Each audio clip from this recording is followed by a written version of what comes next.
Please subscribe and share for more story. The exact moment Mira Halston's heart broke wasn't when the doctors told her husband was gone, nor when she later sold their small home to clear the last of their debts. No, her deepest wound came in a quiet hospital corridor in Seattle, nearly 3,000 miles from everything familiar. The hallway hummed with fluorescent lights that washed every face into a tired shade of gray. Mira stood there clutching a plastic container of homemade stew when she heard the whisper. It wasn't meant for her, but hospital hallways carry secrets like wind carries dust. Her son, Jace, stood with his back against the wall, speaking to a nurse. He looked exhausted, disheveled. But it was his voice, low, steady, painfully calm, that cut her open. "Please, just keep her out of the room," he murmured. "Serena doesn't want her here. My mother, she's just a lot. We need family time." That phrase, family time, landed with the weight of a verdict. And in that sterile moment, Mira realized she no longer belonged in the circle she had spent her entire life building. Mira didn't move at first. Her feet felt rooted to the linoleum floor as though the tiles themselves had claimed her. Her fingers tightened around the warm container, the steam fogging the lid, its comforting scent of rosemary and chicken completely out of place in the cold corridor. She stepped back, slipping into the shadowed alcove beside the vending machine. Her breath came shallow, each inhale trembling. Through the gap, she watched her son rub the bridge of his nose. His posture sagged with stress, but his words still echoed. "Keep her out." She had traveled 3 days on a bus from Cedar Ridge, Ohio, believing that love alone would open every door. Instead, she stood hidden like an intruder. A nurse walked by and gave Mira a polite smile, unaware that the woman she passed had just heard her soul crack. When Jace finally disappeared into the room, Mira sank into a plastic chair nearby. The seat was cold against her back, the overhead lights harsh on her thinning hair. She stared down at her hands, the container growing heavier in her lap. How had she become a woman her own son wanted to hide? To understand how Mira ended up sitting in a hospital hallway afraid to breathe too loudly, one had to understand the path that led her here. Not only the long bus ride, but the lifetime of love, sacrifice, and quiet endurance. Mira Halston had been born in the Rust Belt, raised on the belief that hard work was its own form of dignity. She grew up surrounded by factory whistles, coal dust, and neighbors who all struggled together.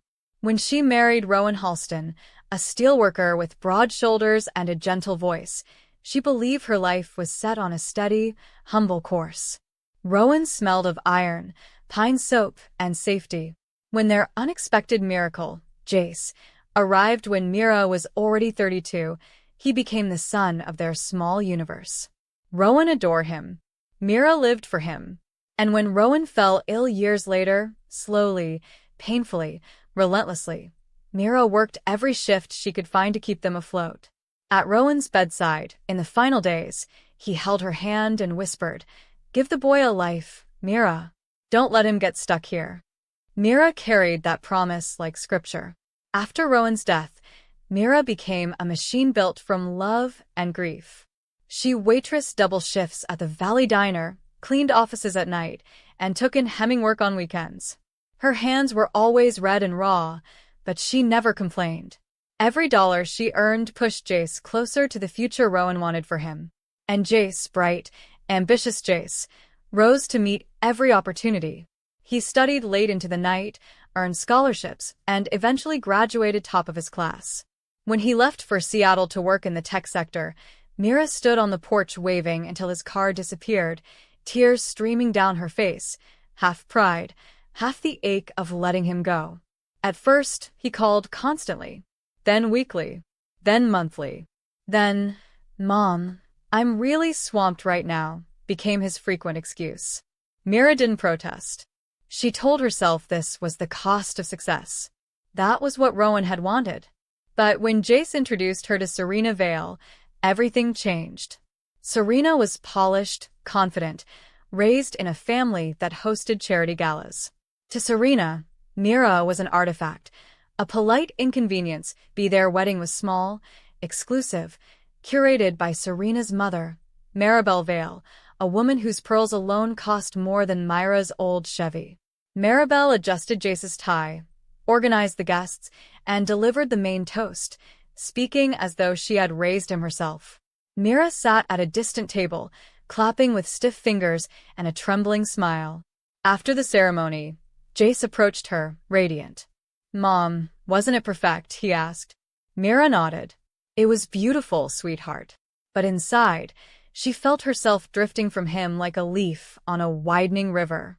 When Serena became pregnant, Mira learned the news not through a phone call but through a glossy photo shoot posted on social media. Serena in a silk dress, Jace holding baby shoes, the caption, "Baby Halston arriving this fall." Mira stared at her screen, the silence in her kitchen louder than any celebration. She dialed Jace after 3 hours of convincing herself she had the right to call. His distracted voice cut her hope down. "Oh yeah, we meant to tell you this weekend. Things have been insane." Mira began knitting immediately after the call. Soft greens, warm yellows, the kind of colors that whispered comfort. Each stitch carried a prayer, that the baby would arrive safely, that Jace would remember her, that Serena would soften. But when the due date approached, Mira received no invitation to Seattle. Instead, Jace called her 2 weeks before the birth. "Mom, listen. Serena needs space. Her mom's going to be there to help with everything. It's better if you come later, okay?" Later.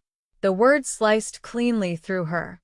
She wanted to argue, to remind him she was his mother, that she had raised him alone, but the old instinct to protect him overpowered everything. "Of course, sweetheart," she whispered. But when baby Theo was born and pictures flooded Serena's online profiles, Maribel holding him, Maribel swaddling him, Maribel labeled as best grandma, Mira felt something inside her collapse. She waited 2 weeks, her hands trembling over the keyboard each morning as she refreshed the page. Finally, unable to endure the distance any longer, she used her savings to buy a bus ticket. She told herself she'd only stay a few days, that she wouldn't be any trouble. But hope makes fools of even the wisest hearts.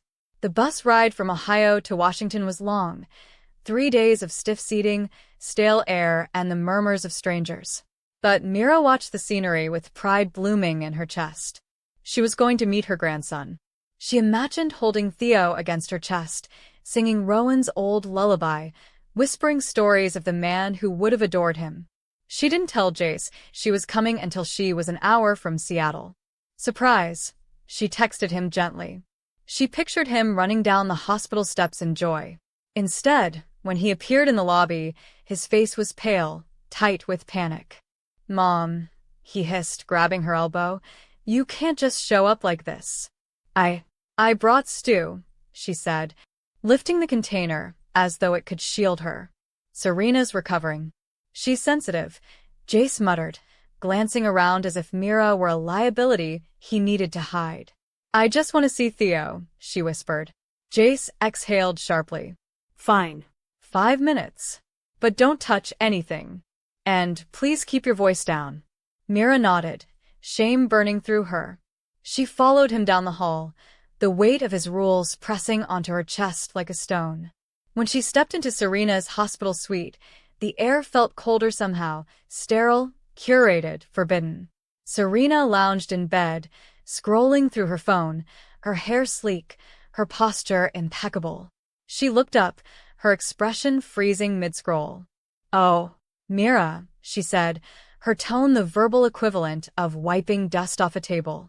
In the rocking chair sat Maribel, elegant in cashmere, cradling Theo like he belonged solely to her. "We didn't know you were in town," Maribel said, giving a smile that held no warmth. Mira approached carefully. "I just came to meet my grandson." Maribel hesitated, then peeled back the blanket. Theo's tiny face emerged, pink cheeks, soft lashes. Mira gasped softly. "Rowan, he has your nose," she whispered. She reached out a trembling finger, and Serena snapped. "Please wash your hands first, Mira. You just came off a bus." Mira recoiled, her face burning. "Of course." She scrubbed her hands until her skin stung, then returned, hopeful.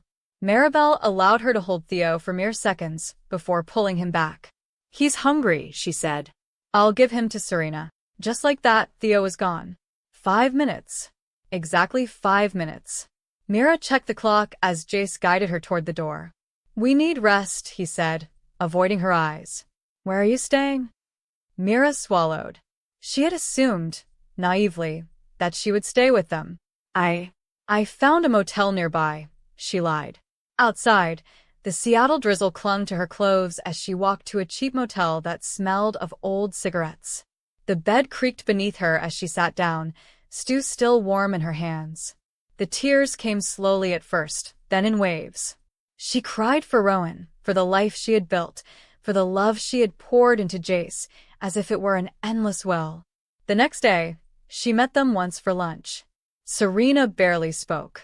Maribel did all the talking, commenting on Seattle weather, Theo's sleep schedule, organic baby lotions. When Mira presented the knitted blankets, Serena held them between two fingers as though they were contaminated. Is this wool? She asked. Theo has sensitive skin. She placed them back into the bag without a word of gratitude. Mira didn't finish her soup. She returned to the motel, packed her bag, and boarded the next bus home. Back in Cedar Ridge, Mira moved through her days like a ghost. She tried returning to her routine, morning tea on the porch, shifts at the diner, evening knitting, but nothing felt the same. Her phone remained silent. Each day she checked for messages, convincing herself that Jace was busy, that Serena was adjusting to motherhood. But days blurred into weeks and still nothing came. Then one afternoon, the house phone rang. Mira answered with a hopeful breath, only to hear a crisp voice say, Is this Ms. Mira Halston? We're calling from the billing department of Northwestern Medical Center. Mira frowned. Yes, this is she. Papers shuffled. We are attempting to collect on an outstanding balance of $9,780 for patient Serena Vale. Mira blinked in confusion. Why would you call me? Your son, Jace Halston, listed you as the financially responsible party. The room tilted. There must be a mistake, Mira whispered. My son works in tech. He earns good money. The woman sighed. His cards were declined. He instructed us to contact you. Mira sank into her chair. She wasn't good enough to hold her grandson, but she was good enough to pay the bill. The billing agent continued speaking, something about payment plans and insurance gaps, but Mira barely heard her over the roar in her ears. She looked at Rowan's framed photo on the counter, his warm smile forever frozen. I'm sorry, Mira said finally, her voice eerily steady. You have the wrong person. The agent paused. Ma'am, your name is on the file. Mira inhaled deeply, tasting freedom and grief in the same breath. I don't have family in Washington, she said. Please remove my number. If we can't reach him, we will pursue collections against Mr. Halston, the agent warned. That's his responsibility, Mira replied. She hung up before her courage could falter. Her hands shook violently as she set the phone down. It felt like locking a door that had been open for too long. She brewed herself tea, sat on the porch, and watched the sunset paint the fields gold. For the first time in decades, she allowed herself to think of her own life, not the one tethered to Jace's needs. She didn't turn her phone back on for 2 days. When she finally did, it nearly buzzed itself off the table. 42 missed calls. 60 text messages. A full voicemail inbox. She opened the messages in order. First, confusion from Jace. Mom, the hospital called. What's going on? Then panic. We need you to handle this. Serena can't be stressed right now. Then anger. I can't believe you're doing this. And finally, the one that carved a scar across her heart. Serena was right. You're toxic. Don't contact us again. Mira stared at the message, the world blurring at the edges. She didn't cry, not immediately. She simply deleted the message, blocked the number, and placed the phone face down on the table. The silence felt both suffocating and liberating. She walked into Rowan's old study and opened the window, letting the autumn wind fill the room. I tried, she whispered into the empty house. I tried so hard. Over the following weeks, she rebuilt her routines. She volunteered at church, planted hydrangeas, joined a small book club. Her heart still ached for Theo, but she refused to surrender her dignity again. If the price of being in their lives was losing her self-respect, then she would pay nothing. Life, slowly, began to feel livable again. 2 years passed like a slow exhale. Mira turned 66, her hair turning the soft white of winter frost. She walked with a steadier back and a clearer mind than she had in decades. Occasionally, she heard whispers about Jace through old acquaintances, rumors that he had lost his high-paying job, that Serena's mental health had deteriorated, that Maribel had distanced herself from the chaos. Mira listened quietly, but did not reach out. She had been burned too deeply to place her hand near the fire again. She spent her days tending tomatoes, reading novels, and sewing blankets for church donations. At night, she sometimes traced the outlines of Theo's photo, the single image Serena had allowed her to take that day in the hospital. "He'll know me someday," she whispered. She didn't know if she believed it. Then one stormy November evening, as the wind whipped against the siding of her house, a desperate pounding shook her front door. Mira froze, heart hammering. No one knocked like that unless it was an emergency. She tightened the belt of her robe, stepped to the door, and peered through the peephole. Her breath caught. Standing on her porch, drenched from the rain, was Jace. But not the Jace she remembered. This man looked weathered, older by 10 years, his once confident posture gone. Water dripped from his hair onto his pale, exhausted face. And in his arms, wrapped in a flimsy plastic poncho, was a toddler with curly dark hair and frightened eyes. "Theo." Myra's hands flew to her mouth. She fumbled with the lock, pulling the door open. "Get inside before you freeze," she urged. Jace stepped in with weak gratitude, his body trembling. Mira lifted Theo into her arms instinctively. The child clung to her, crying softly into her shoulder. He didn't recognize her, but he recognized warmth. "There, sweetheart," she murmured, running her hand gently down his back. When she looked at Jace, her voice softened. "What happened?" Jace sank onto the couch, burying his face in his hands. "Serena left," he whispered. "She had a breakdown. She's in a treatment facility in California. Maribel walked away from all of it. And his voice broke. "Mom, I have nothing left." The fire crackled softly as Mira set a bowl of stew in front of Jace. Theo slept against her chest, his small breaths warm on her collarbone. Jace ate hungrily, as though he hadn't seen a real meal in weeks. "We lost the apartment," he said between spoonfuls. "Then the car. I declared bankruptcy. I was too ashamed to call you." Mira sat across from him, her expression unreadable. "You weren't ashamed to put my name on a hospital bill," she said quietly. Jace winced. "I know. I'm sorry." Serena and her mother said it was normal that families help each other, and he shook his head, wiping his eyes. "Mom, I ruined everything." Mira studied him, really studied him, the way she used to when he was a boy trying to hide scraped knees. He was older now, battered, humbled. "Why come here?" she asked. His voice cracked. "Because I didn't know where else to go. And because I knew you wouldn't turn Theo away." Myra's heart twisted. Rowan's words echoed in her mind. "Give the boy a life, Mira." Mira took a long breath. She could have turned him away. Part of her, wounded, scarred, exhausted, wanted to. But as she looked at Theo sleeping peacefully in her arms, a deeper voice rose within her. She sat beside Jace. "Listen carefully," she said. "You can stay here, but not because you deserve it. Forgiveness is an entitlement." Jace bowed his head. "I know. You'll sleep in the guest room," she continued. "You'll get a job." "Any job?" "The hardware store is hiring." Jace nodded. "I will. You'll contribute to this home." Another nod. "Yes. And you will never treat me like an afterthought again." Her voice sharpened, steel forged from decades of quiet suffering. "I am your mother. I am not ornamental. I am not disposable. I am the root, not the weed." Jace broke down completely, shoulders shaking with sobs. "Mom, thank you. I don't deserve this, but thank you." Mira didn't answer. She lifted Theo gently and said only, "Take him to bed. You both need rest." For the first time in years, Jace obeyed without hesitation. The weeks that followed were not the smooth, cinematic transformation Mira might have wished for. They were messy, exhausting, painfully human. Jace found work at the local hardware store, coming home each evening with calloused palms and sore shoulders. He fumbled through simple chores, burning dinner, shrinking laundry, but he tried.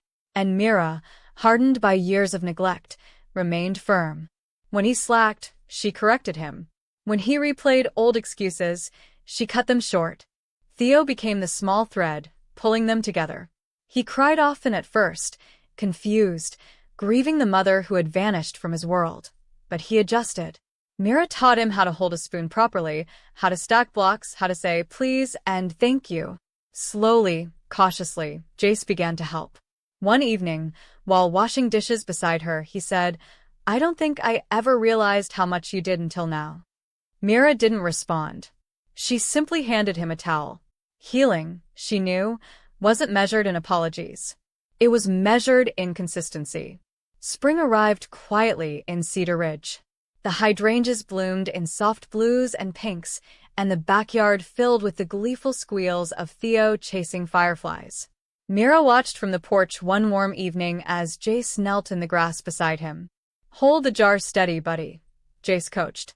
Theo giggled as a glowing firefly drifted inside. Mira felt an ache, one of bittersweet joy. This was the life she had always wanted for Jace. Humble, grounded, real. Jace walked up the porch steps and sat beside her. "He loves it here," Jace said. "He loves you." Mira hummed softly. "Children love where they feel safe." Jace nodded, staring at the yard. "I talked to Serena today. She's improving. Her doctors think she might be home in a few months." Mira kept her voice neutral. "That's good. Theo will need her." Jace hesitated. She asked about coming back. Mira turned her head slowly. "And what did you say?" Jace swallowed. "I told her that if she comes back, things will be different. And that this," he gestured at the house, the yard, and Mira, "is my priority now." Myra's breath caught. She turned her gaze to her son, studying the lines hardship had carved into his face. He wasn't the polished, ambitious boy she had once sent off to Seattle. He was something better, a man shaped by consequence. "And how did she take that?" Mira asked. "She said she understood," he replied softly. "She said she's grateful you took us in. That she wasn't fair to you." Mira exhaled slowly. The wind rustled the hydrangeas, carrying Rowan's memory through the yard. "People change," she murmured. "Sometimes breaking is the only way people grow." They sat in silence for a long while. Theo chased fireflies until exhaustion overtook him, and Jace scooped him up, carrying him inside. As Mira watched them, she felt the faintest swell of peace rise in her chest. The house, once lonely, felt full again. That night, after Theo was tucked into the small bed that once belonged to Jace, Mira lingered in the hallway. She glanced at the old photos on the wall, Rowan laughing at a picnic, Jace on his first day of school, the three of them decorating a Christmas tree. She touched the frames lightly. For years, she had believed love required endurance, even endurance through disrespect. She had mistaken sacrifice for loyalty. But standing there in the soft glow of the hallway light, she realized something else. Boundaries were not acts of cruelty. They were acts of survival. The hospital hallway in Seattle had not destroyed her. It had awakened her. She went to her room, closed the door gently, and whispered, "Thank you, Rowan. I kept the boy alive. Now he's learning how to live." She slept deeply for the first time in weeks. The months that followed brought gradual progress. Jace continued working, even earning the trust of his supervisor. He helped cook, cleaned without being asked, took Theo to the park every Saturday. Mira watched their routine unfold with a careful blend of caution and hope. One afternoon, as she trimmed her hydrangeas, Jace approached with a hesitant smile. "Mom," he said, rubbing the back of his neck, "I've been offered a better position. More hours. More pay." Mira nodded approvingly. "Hard work pays off." "Yeah," Jace exhaled. "Mom, thank you for not giving up on me." Mira paused. I did give up on you, she said honestly. For my own sanity. But giving up on someone isn't the same as stopping loving them. Jace blinked, absorbing her words. I'll spend the rest of my life earning that second chance. Mira patted his hand. Don't earn it for me, she said. Earn it for him. She nodded toward Theo, who was toddling in the grass. Because children, she knew, learned what love looked like by watching their parents repair what they once broke. By the end of summer, Serena called more frequently. Her voice, once sharp and commanding, now trembled with sincerity. She asked about Theo's favorite foods, what books he liked, whether he had her smile. Mira noticed Jace's shoulders loosen during those calls. Healing, real healing, had begun.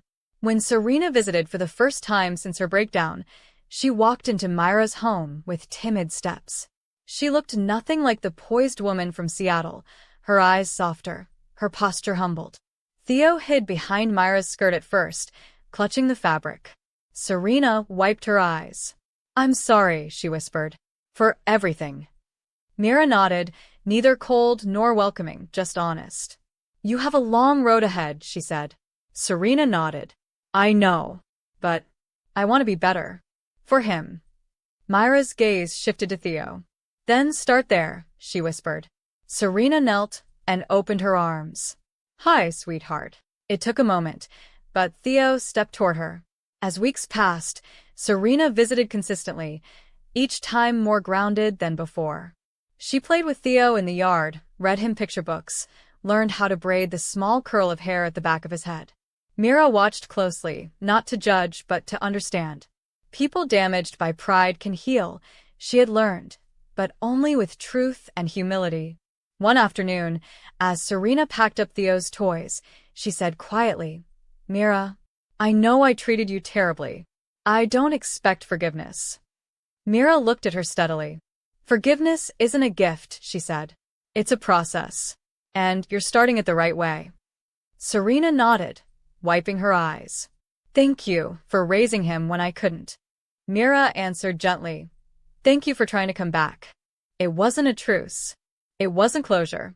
But it was something new, a seed where resentment had once lived. Autumn returned to Cedar Ridge in shades of burnt gold and deep red.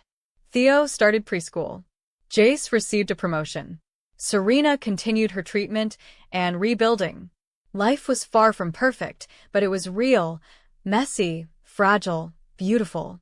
One crisp afternoon, as Mira walked Theo home from preschool, he tugged her sleeve. Grandma, he asked. Yes, love. Are you happy? Mira paused. The question struck deeper than the boy could understand. She looked down at his innocent face, at the small hand wrapped around hers. Yes, she said softly. I am. Because she was. Not because everything had gone right. She had endured heartbreak, betrayal, loneliness, but because she had finally learned that love without boundaries is not love at all. It is sacrifice disguised as devotion. That night, Mira stood at the porch watching Jace and Theo chase each other under the fading orange sky. Laughter drifted across the yard, a sound she hadn't heard in her home in years. She wrapped her shawl around her shoulders, letting the cool breeze brush against her skin. For so long she had feared being unnecessary, feared being replaced, feared losing the family she had built with her bare hands. But she realized now that the whispered words in that hospital corridor had not broken her. They had set her free. They had forced her to reclaim herself, to teach her son to stand, to open a space where something healthier could grow. Mira wiped a quiet tear from her cheek. Thank you, Rowan, she whispered to the wind. We're okay now. And as laughter echoed through the yard, Mira Halston stepped back into her home, steadier, wiser, and no longer afraid of being alone. Thanks for watching. If you value stories of respect, dignity, and justice, please subscribe. It means more than you know, and it lets me keep sharing the lessons life has carved into me.